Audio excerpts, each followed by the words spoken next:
Bueno, muy bien, seguimos en Así Estamos y como les habíamos anticipado, vamos a conversar ya mismo con Carlos Fara para hacer un repaso de lo que queda por delante. Su último artículo habla, Carlos, de las 4 semanas que quedan por delante y de eso le vamos a preguntar antes que nada. Carlos, buenas noches, ¿cómo estás? ¿Qué tal? Buenas noches. Un gusto verte. Gracias y gracias por estar con nosotros. Bueno, quedan, como vos decís, 4 semanas por delante. ¿Con qué panorama? ¿Van ganando la centralidad semana a semana antes de esta semana que pasó en donde Massa llevó al Congreso la modificación del impuesto a las ganancias? Parecía que Milei era el que tenía el centro del ring porque todos hablaban de él, todavía hablan, y él iba marcando un poco la agenda. Esta semana parece que fue Massa un poquito el que se movió. Contame cómo ves lo que queda hasta el 22 de octubre, por favor.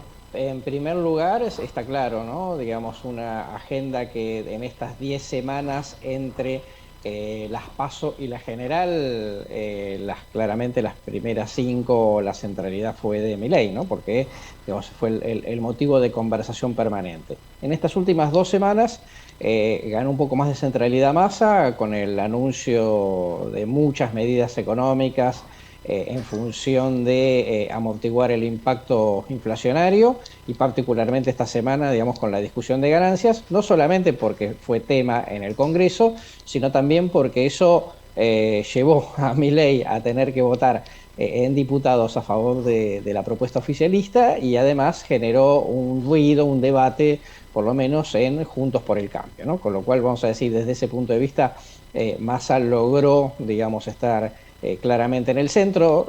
Como esto pasa al Senado, seguramente la próxima semana también estaremos dando vuelta alrededor de ese tema. Y una Patricia Bullrich que se queda un poco, digamos, sin agenda, ¿no? De política. Solamente, digamos, estamos por ahora como visualizando su campaña. Uh-huh. ¿Hasta dónde puede llegar Massa, Carlos, con un contexto económico como el que tenemos, que parece ir complicándose semana a semana? ¿Hasta dónde el recurso de repartir plata y de dar buenas noticias lo puede ayudar? ¿O cuál es su mejor expectativa? Bueno, a ver, primero tener en cuenta, recordar que es una elección de cambio, ¿no? Digo, con lo cual, basado, digamos, en una amplia experiencia de elecciones en toda América Latina en los últimos 40 años, está claro que ningún oficialismo puede tener la expectativa de ganar una elección con este nivel de crisis económica, en primer lugar. En segundo lugar, el impacto de las medidas es muy limitado porque los estudios muy claramente, la opinión pública, inclusive, digamos, sus propios votantes consideran que, bueno, esto es un manotazo de ahogado electoral, ¿no? Que además, frente al tamaño de la inflación, es una aspirina frente a una enfermedad muy grande, ¿no? Muy fuerte. De manera que el impacto electoral es muy acotado, pero, digamos, muestra capacidad de reacción frente a la realidad, como decíamos recién, gana centralidad política. Yo creo que toda la expectativa de Massa hoy es pasar a la segunda vuelta, ¿no? Es decir, sacar un voto más que Patricia Bullrich y, bueno, después se verá, digamos, la segunda vuelta siempre es un partido aparte, ¿no? Uh-huh. Carlos, desde tu punto de vista, ¿hay segunda vuelta? Porque algunos se animan a decir que incluso podría haber un ganador, hablan de Milei en ese caso, en primera vuelta. Personalmente yo creo que hay segunda vuelta, pero ¿cuál es tu análisis? Sí, el escenario todavía sigue suficientemente fragmentado como para, digamos, pensar que lo más probable es que haya segunda vuelta. Yo creo que hay que tener en cuenta que más allá de cómo le vaya a Milei, y además es absolutamente cierto que va a haber una gran disputa de votos entre aquellos que no fueron a votar, la gente que votó en blanco, gente que votó otros partidos que salieron de competencia. Creo que el gobierno, el oficialismo, digamos, tiene en esos 27 puntos, tiene un piso que puede llegar a 30 puntos, ajustando un poco a algunas cuestiones más de movilización, votos que se le escaparon en las PASO, por un lado, y por el otro lado, un Juntos por el Cambio que en sus antecedentes desde 2015 siempre le fue mejor en la general que en las primarias, ¿no? Sí, fue el que más usufructuó, digamos, la expansión de la participación electoral. De manera que yo veo a Unión por la Patria y a Juntos por el Cambio más en su piso, ¿m? No los veo, digamos, resignando votos.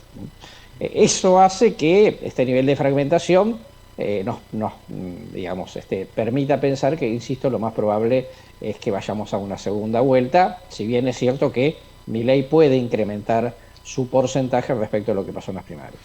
Dentro de las categorías que vos mencionabas recién son clave para ver cómo se mueve el electorado, digo, los partidos que quedaron afuera, el voto útil de partidos que, si bien están adentro, probablemente se transfieran a los que están en competencia con chances de entrar al balotaje.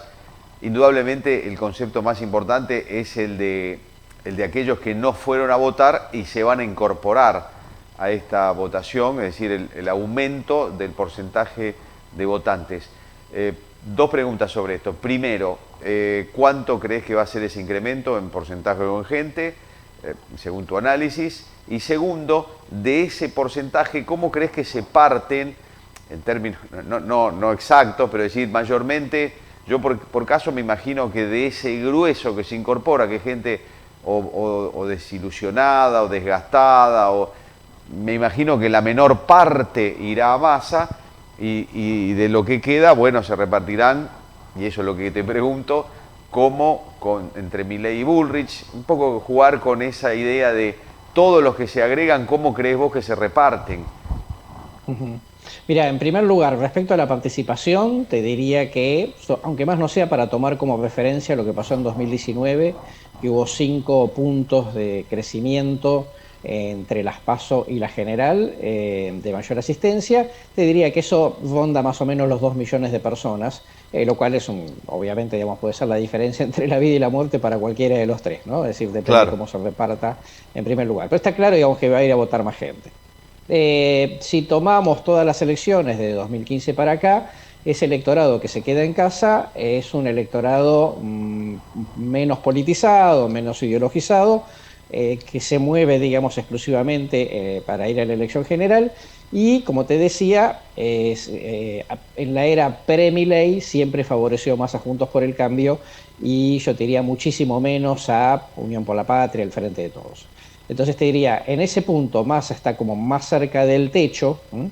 Juntos por el Cambio tiene un potencial, pero el punto es que el votante de Milei también es un votante poco politizado y poco ideologizado, con lo cual yo creo que, vamos a decir así, poco para Massa, porque el voto de Massa Grabois, digamos, claramente es el más politizado de los tres segmentos importantes. Me parece que Juntos por el Cambio en esta vuelta va a competir más por ese que se quedó en casa con Milei.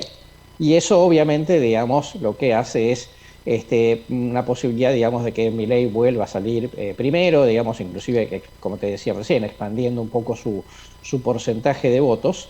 Lo que podría tener a favor Massa, que por supuesto, digamos, es pura especulación, es que es cierto, digamos, que las PASO le informaron sobre que muchos votos, sobre todo de sectores populares, fuera de control de estructuras, se trasladaron a votar a Milei por gusto personal.